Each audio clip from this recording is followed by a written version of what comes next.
ભાઈ કેવા વાળ કાપવા છે તમારા? આ રહ્યું ને જે આપણા બંને સાઈડ બરાબર. એકદમ આ રીતે અહીંયાથી નીચે થોડું વી કટ અને એકદમ આ નીચેના સાઈડના એકદમ Skin zero. દેખાય એવા zero Skin કરવા દેખાય છે. એકદમ zero. બરાબર. અને બિયર્ડ રહી હા. આપણા વી કટ જે આપણા વિરાટ કોહલીના રહે ને એ રીતે. Okay, વિરાટ કોહલી જેવી બિયર્ડ રાખવી છે. હા. અહીંયાથી શોર્ટ કરી દો, અહીંયાથી લોંગ રાખું અને ઉપરના વાળ ઊભા કરી દો હા. યુ શેપમાં અને નીચેથી સ્કિન દેખાય એવા જીરો ફેડ કરી દો. એકદમ zero. ઓકે. શું કે ભાઈબંધ, મારો ભાઈ આવ્યો છો ચાંદોડિયાથી વાળ કપાવવા માટે. તો ભાઈને વિરાટ કોહલી જેવી દાઢી રાખવી હતી ને સાઈડમાં જીરો લો ફેડ રાખવું હતું.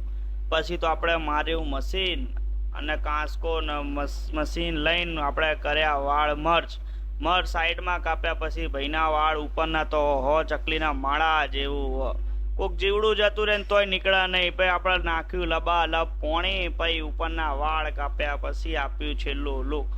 ભાઈ તો વિરાટ નો ફેન હતો ને તો પાછળ માથા ઉપર તો વીદ ઉરાઈ દીધો કે ભાઈ વિરાટ